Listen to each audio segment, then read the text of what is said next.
695 universities and over 34,000 colleges across the country are operating without accreditation.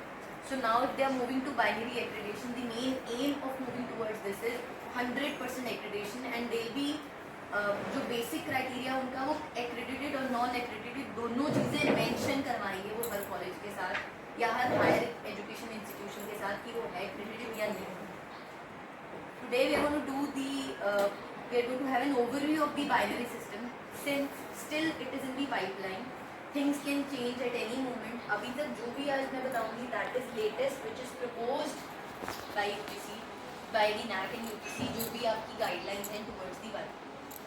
This is what we all have been doing. We had 7 criteria earlier in our code NAC, consisting of curricular aspects, teaching, learning and evaluation, research, innovation and extension, infrastructure and learning resources, student support and progression, governance, leadership and management, and the last one is institution values and best practices. इसके बारे में हमें काफ़ी कुछ पता है, but moving towards the new, I would not say they have not named them criteria, उन्होंने उसको नाम ही matrix दिया. So there are all in all 10 matrix.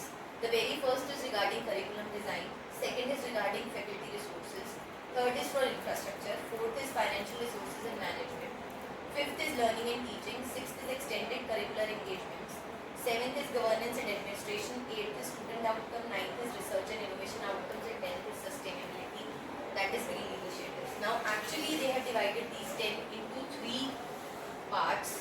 The first 4 matrix, that is your curriculum, faculty, infrastructure and financial resources, is termed as your input matrix. And honestly speaking, input matrix के बहुत ज़्यादा marks उन्होंने नहीं दिए. 25% marks in all will be provided to the inputs, because they also know that we all have constraints in higher education institute. Inputs हमारे हाथ में नहीं है, inputs हमें grants मिलती हैं, कहीं पैसे आते हैं, स्टेट गवर्नमेंट देती है, तो इनपुट्स पे उन्होंने बहुत ज़्यादा मार्क्स जो है वो एलोकेट नहीं किए हैं. बट आपने उन इनपुट्स को यूज़ कैसे किया और क्या आउटपुट आप उससे निकाल के लाए, वो आपकी डिस्टिंक्टिवनेस है. उस पर आपको 75% मार्क्स जो है वो दिए जा रहे हैं अंडर योर बाइनरी सिस्टम. उसमें सेकेंड उन्होंने नेक्स्ट 3 जो मैट्रिक्स हैं, that is learning and teaching, extended curricular engagements, governance and administration, इनको उन्होंने प्रोसेसेस में डाला है. And last 3, that is what output you have, उन इनपुट्स को यूज करके थ्रू सम प्रोसेसेस आप क्या आउटपुट निकाल के लाए हो, that is what the maximum marks. So outcome can be in the form of student outcome, it can be in the form of research outcome, and it can be in the form of sustainability और the green initiatives that you have. Now again जो मैंने अभी आपको बोला, that is being written input matrix focus on फंडा, that is आपके पास इतनी फैकल्टी है, आपकी करिकुलम रेलेवेंस और फ्लेक्सिबिलिटी कैसी है, इंफ्रास्ट्रक्चर आपके पास कैसा है, फाइनेंशियल हेल्थ कैसी है, यही पहले 4 पॉइंट्स थे. तो बेसिकली क्या एक हायर एजुकेशन इंस्टीट्यूट एक्रेडिटेशन में जाने के लायक भी है, उसके पास इनपुट्स हैं या नहीं है, that is what the first 4 matrix would tell. Then is the process, that means आपने कैसे उन इनपुट्स को यूज किया in your education delivery system. This involves looking at teaching methodologies that you have followed, faculty student interactions, research initiatives and administrative processes. That means it is how effectively you have managed and implemented your resources and how effectively you have reached your goals. Third is output matrix. It actually measures the output that is there in educational process, highlighting the tangible outcomes that institution produce. These metrics evaluate academic achievement, research achievement, student employability and broader society contributions that you made in the form of green initiatives. Now I am going to start with all these, I am going to explain all these 10 metrics. This is the first, that is curriculum design. Basically इसमें जो जो उन्होंने points दिए थे, that it has to be outcome based curriculum, stakeholder participation होनी चाहिए, practical and skill orientation होना चाहिए, Indian knowledge system होनी चाहिए, practical and industry focused होना चाहिए, curriculum में flexibility भी होनी चाहिए, online and blended learning and curriculum revision. Now I am going to explain all these points. This is what the explanation is all about. Outcome based curriculum, ये basically अब जब NEP आया है तो सिलेबस में ही अपने आप से वो हमें दे रहे हैं प्रोग्राम आउटकम्स क्या हैं, प्रोग्राम स्पेसिफिक आउटकम्स क्या हैं या कोर्स आउटकम्स क्या हैं. तो दैट मीन्स हमारी जो करिकुलम है क्या वो आउटकम बेस्ड बना हुआ है. मोस्ट ऑफ द टाइम हमारा मतलब राइट साइड पे मैंने ये लिखा है, this is been applicable to affiliated colleges, but what I feel is शायद हम सब ये लिखेंगे कि यूनिवर्सिटी हमें करिकुलम जो है वो बना. Second is stakeholder participation, that is participation of student, teacher, employers, alumni, entrepreneurs, very important in curriculum designing. We are not taking feedback regarding हमारे कॉलेज का क्या हिसाब है. This is the feedback for curriculum design that the institution has to. Third is curriculum flexibility. That is after NEP again हम सब इस चीज़ में खुद ही ऑटोमेटिकली मूव ऑन कर रहे हैं, which is it is ABC हमारा सबका है, academic bank of credit. And then along with that कभी भी आप एंट्री कभी भी आप एग्जिट कर सकते हैं. MEME is elective optional dual degree training programs, education in mother tongue, then is inter institution credit transfer, ये सब भी हम कर सकते हैं. Then is practical and industrial forum. Again it has been implemented through NEP. सबके वाले में स्टूडेंट्स कहीं ना कहीं ट्रेनिंग पे जाएंगे, जो हमारी उसी में आएगा सिलेबस में कि बच्चों ने on field project, research project, internship, field work, practical hands on training. Then is practical और skill orientation, percentage of skill enhance courses, जो कि अलाइन है नेशनल स्किल क्वालिटी फ्रेमवर्क के साथ, और करिकुलम भी उसी तरह से आपने डिज़ाइन किया है.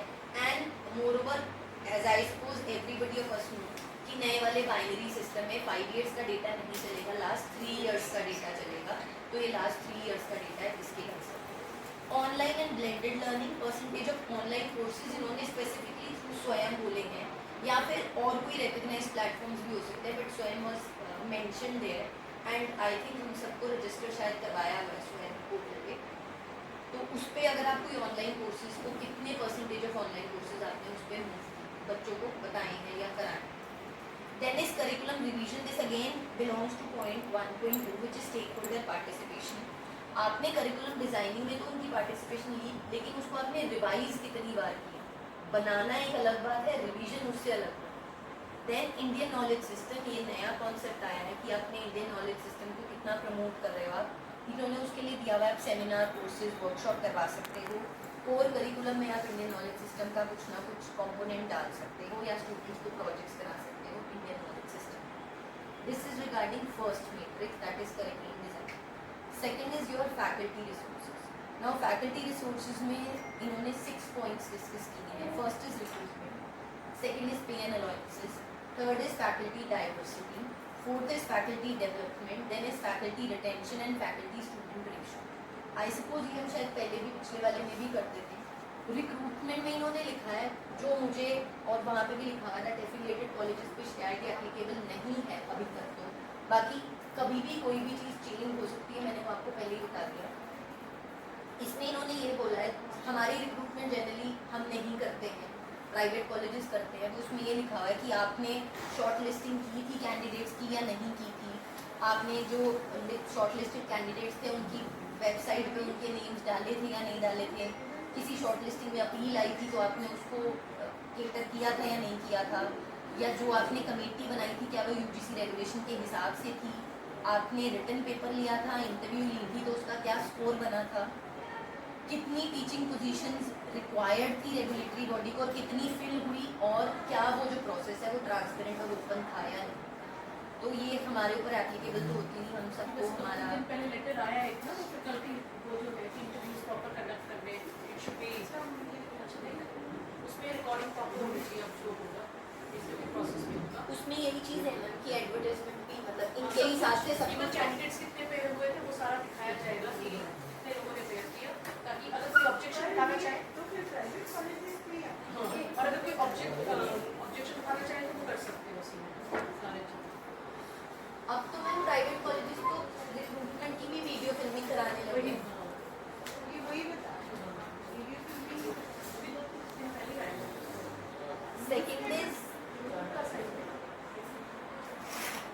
Second is pay and allowances. क्या आप पे एंड अलाउंसेस एज पर UGC नॉर्म्स देते हैं या नहीं.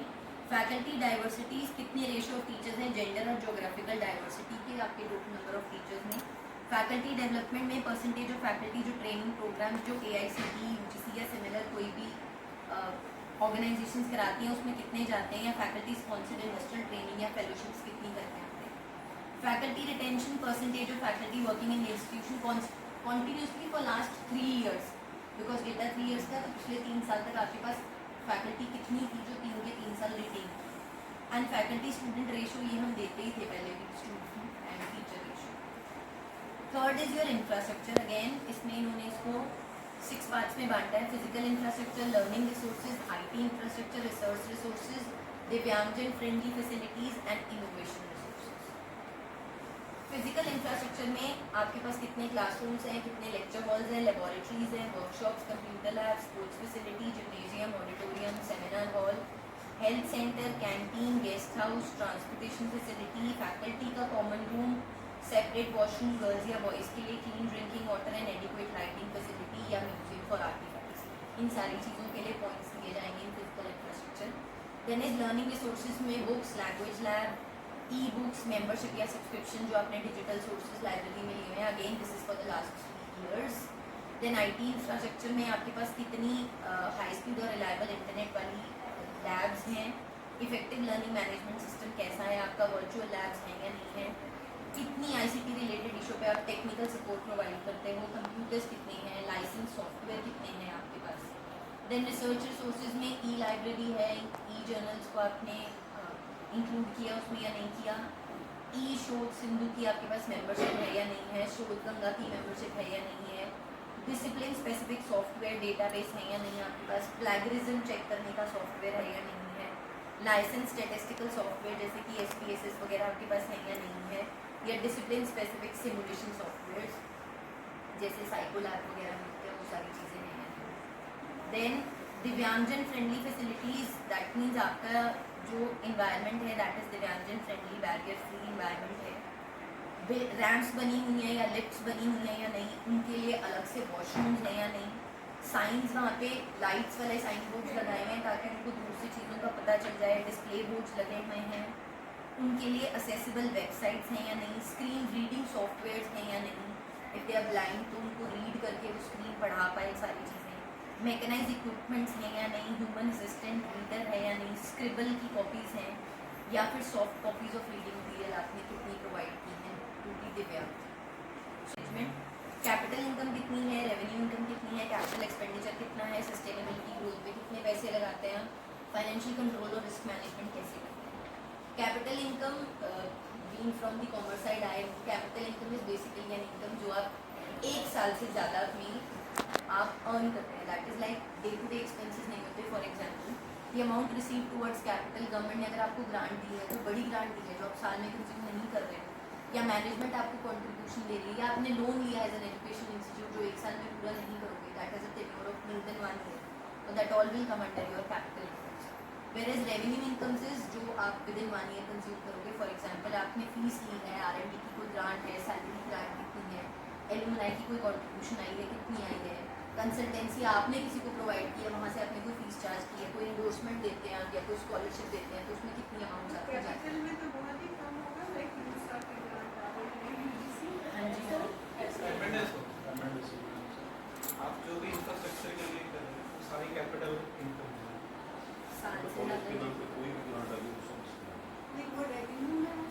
रेवेन्यू में बेसिकली तो क्या है कि वो विद इन 1 ईयर की आपको बेसिकली 1 ईयर यूटिलाइज होगी और उसका इफेक्ट भी विद इन 1 ईयर रहेगा। That is revenue. इसमें सैलरी है, सैलरी हो गया, कोई हो गया। मैम अगर तो इसमें सिर्फ सॉफ्टवेयर नहीं रहेंगे तो वो सिर्फ 1 ईयर का लाइसेंस होता है तो देयर रेवेन्यू। लेकिन अगर हमने कंप्यूटर्स खरीदे उसके बेसिस पे तो फिर वो लॉन्ग टर्म इफेक्ट देंगे, दैट इज कैपिटल। हाँ जी। मैक्सिमम तो लॉन्ग टर्म इन्वेस्टमेंट्स और इसमें एक कमेटी में कॉमर्स और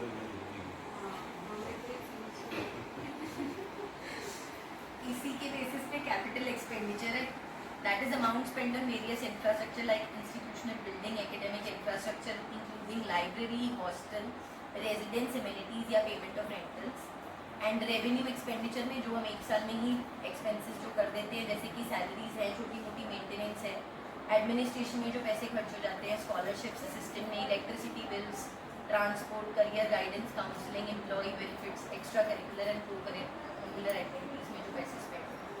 देन सस्टेनेबिलिटी एंड ग्रोथ, आपने फाइनेंशियल सस्टेनेबिलिटी और ग्रोथ के लिए क्या स्ट्रैटेजी लगाई, कितना कॉर्पस आप क्रिएट कर पाए, आपने अपनी कैपिटल और रेवेन्यू इनकम को इंक्रीज करने के लिए क्या इन्वेस्टमेंट प्लान लगाए, एंड आपकी बजटिंग कितनी डिसेंट्रलाइज थी। What I suppose is to be very honest शायद ये भी चीज़ एफिलिएटेड कॉलेजेस में से निकल जाएगी.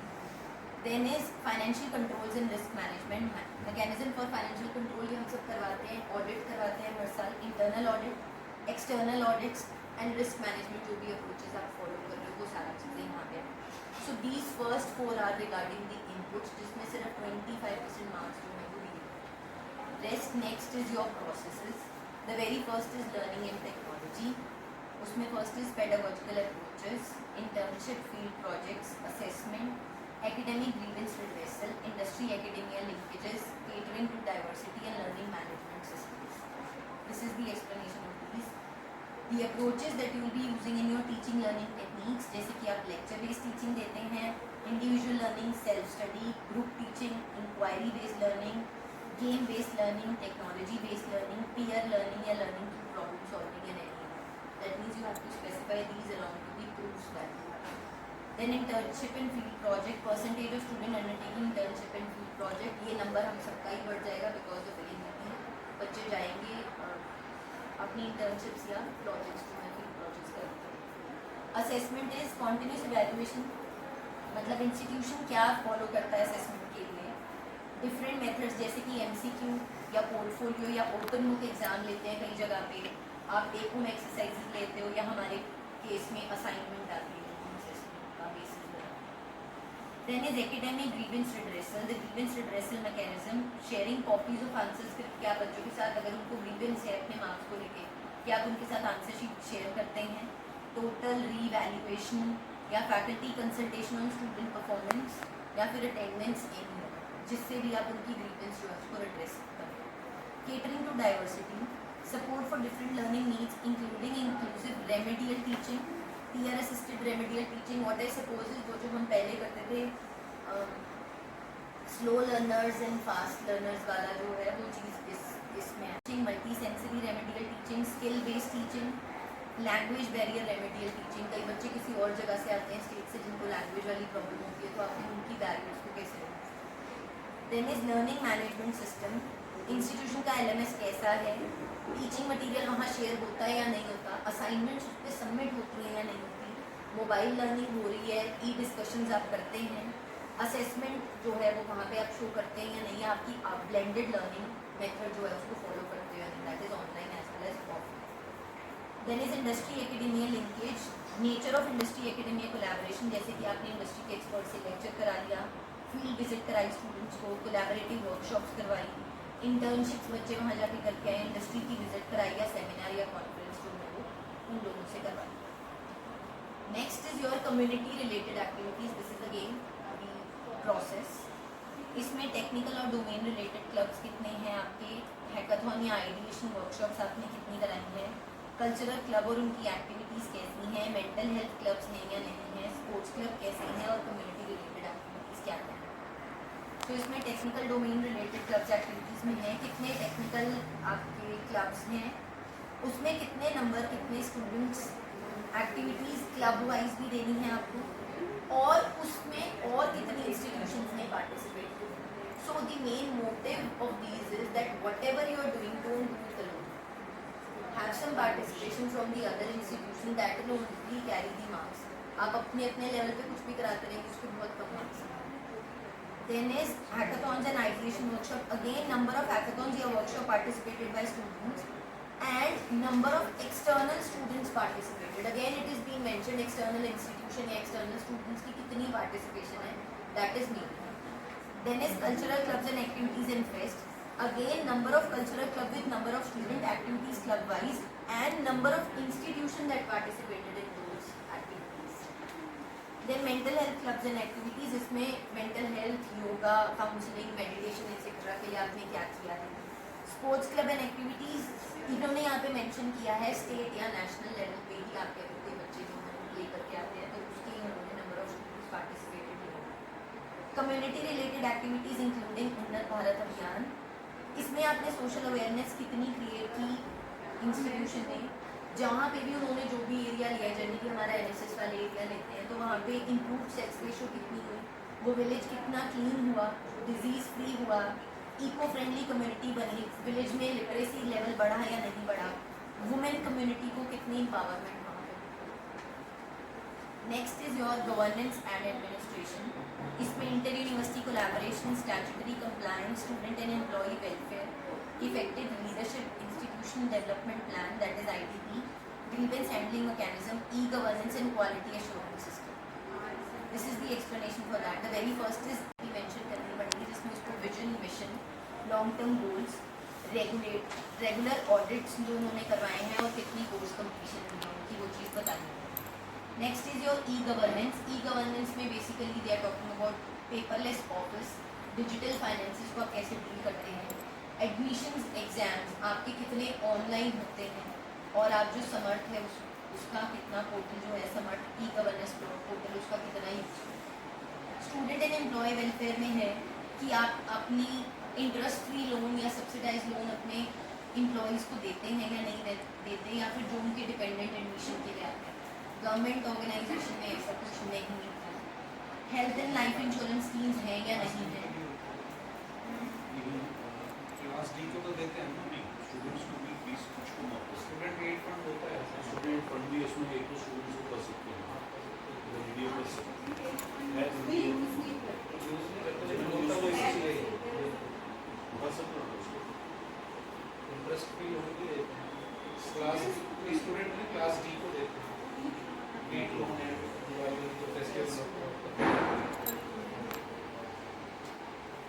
Support through in campus infrastructure जैसे कि आपने house creche, schools, staff quarters, hospitals बनाए हैं अपनी फैसिलिटी में. Policy on various Leeds and academic concessions, safety audit and resultant maintenance for continence, quality living and environment. Next is your this is in 7th only. Grievance handling mechanism कैसा है आपका.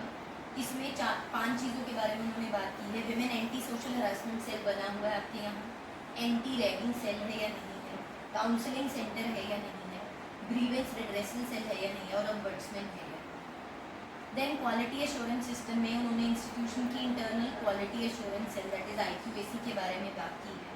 क्या वो NAAC की guidelines के हिसाब से बनी हुई है, क्या उसकी जो एक्टिविटीज़ हैं उसका प्रॉपर रिकॉर्ड कीपिंग की जाती है, क्या जो भी एक्टिविटीज़ IQAC की है वो IDP के साथ लिंक होती हैं या नहीं होती, मतलब long term and short term goals को वो केटर करते हैं या नहीं करते हैं. रेगुलरली वो एकेडमिक एडमिनिस्ट्रेटिव ऑडिट करवाते हैं, दैट इज AAA जो भी आया है. देन उनका कितना रोल है in participating in ranking and accreditation exercise और स्टेक होल्डर सेटिस्फैक्शन सर्वे करवाती है या नहीं करवाती है. 7.6 इज इफेक्टिव लीडरशिप. इसमें ये कहा गया है एडिक्वेट रिप्रेजेंटेशन है स्टेक होल्डर्स की डिसीजन मेकिंग में या नहीं, इफेक्टिव फीडबैक सिस्टम आपका है या नहीं है, और जो जितनी अप्रूवल्स हैं वो जितनी ज़्यादा लेयर्ड होंगी उतनी ज़्यादा बेटर मानी. दीज वर 3 थिंग्स जो आपने आउटकम में करी है. Now the next are the process में करी है. Now the next are the outcomes that is 8, 9 and 10. First जो इन्होंने दिया है दैट इज स्टूडेंट आउटकम. इसमें प्लेसमेंट या employment, graduation rate, enrolment ratio, student और alumni learning experience, awards, prizes, recognition, curricular and extended curricular areas, academic progression, self employment या entrepreneurship and competitive exams. This is all regarding students कहाँ तक पहुँचे आपके या क्या student का outcome. First is placement और employment. Percentage of graduate employed through campus placement या अदरवाइज जो भी हुए हैं प्लेस हुए हैं स्टूडेंट्स उनका पूरा record. Academic progression that means कुछ तो प्लेस हो गए और कुछ आगे हायर एजुकेशन में चले गए तो कहाँ प्रोग्रेशन करी है उन्होंने.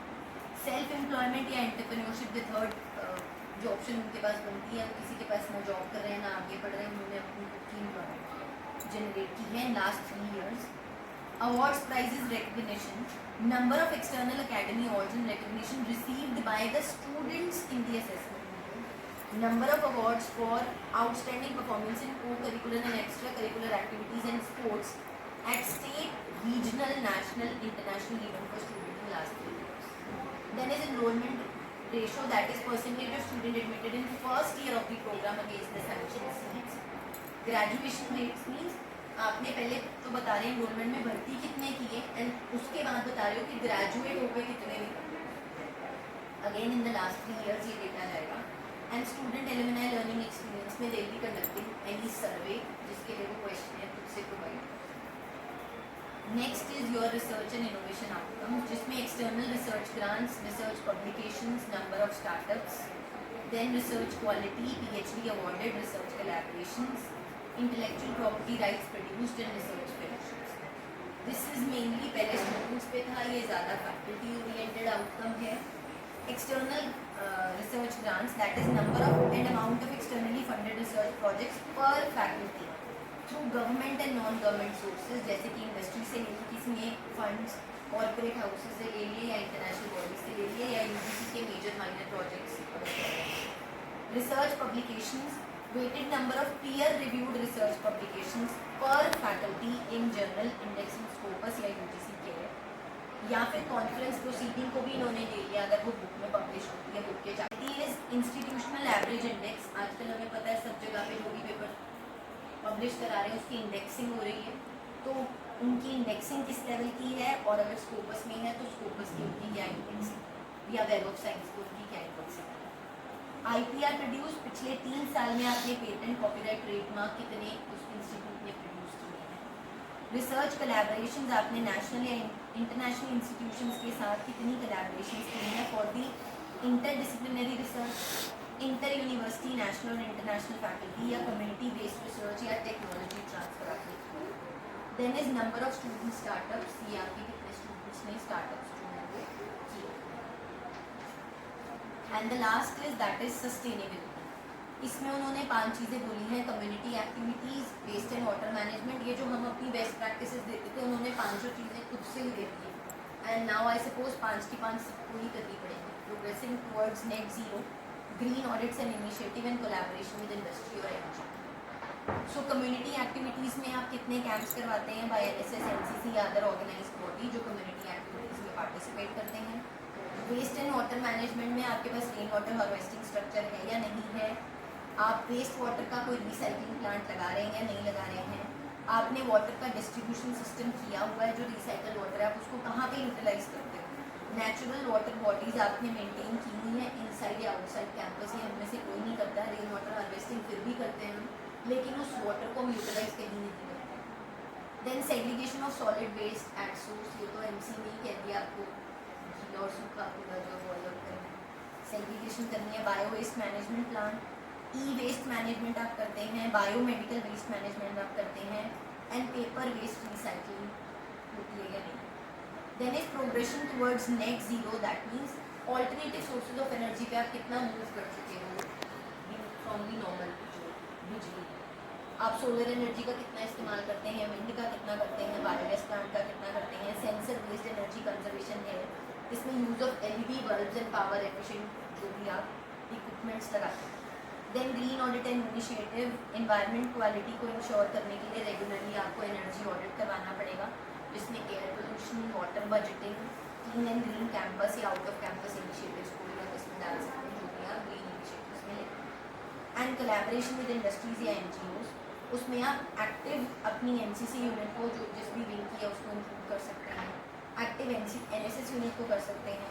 Collaboration with industry as a part of their CSR activities. Social service या कम्युनिटी अवेयरनेस प्रोग्राम आप किसी एनजीओ के साथ लगा सकते हैं, जिसमें नॉर्मली इन्होंने कुछ एक्टिविटीज़ भी दी हैं, जैसे blood donation camp, tree plantation drive, to disaster risk camp या स्वच्छ भारत अभियान के बड़ा कार्यक्रम. सो द कंक्लूजन है जो मैं आपको ऑलरेडी बता चुकी हूँ. Weightage for input will be 25% and the process and output will be 75%. Nearly 50 to 60% metrics will be new because we don't even know कि इसमें अब वो मार्क्स बेस्ड क्वेश्चंस डालेंगे या आपका जो 250 मार्क्स की हम जो लिखते होते थे राइटअप्स वो डालेंगे, बिकॉज वो वाली चीज़ अभी तक नहीं आई है. This is only an overview कि 10 चीज़ों में हमें क्या क्या चीज़ें इकट्ठी करनी है. Then they have the higher education institute need to align with new process to achieve a significant number of excellence. We all know कि पहले हमें ग्रेड्स मिलते थे up till 8++, अब हमें लेवल्स मिलेंगे from level 1 to level 5 and level 5 will be granted only to that HEI जो globally survive कर रहा, मतलब ग्लोबली उसकी कोई रेकग्निशन हो. न्यू सिस्टम ईजी तो है, इज़ नॉट ईजी है, कॉम्प्लेक्स होगा थोड़ा सा. कोई CGPA कोई स्कोरिंग नहीं होगी. Metrics are categorized as good concern होगी. जून 2024 से सबमिशंस जो हैं वो 2-3 महीने के लिए होल्ड पे हो जाएंगे. हम सबको पता है अभी फिलहाल कुछ भी नहीं चल रहा है, कोई सबमिशंस नहीं हो रही. दिसंबर 2024 या जनवरी 2025 में भी qualifier based levels 1 to 5 level accreditation शुरू करेंगे और गोल्डन विंडो जो है वो ख़त्म हो चुकी है जिसमें जिन्होंने SSR सबमिट करवानी थी और पुरानी वाली पे ही जाना था वो ऑलरेडी 30 जून तक इस चीज़ को कर चुके हैं और जमा करवा चुके हैं. Thank you, that is all.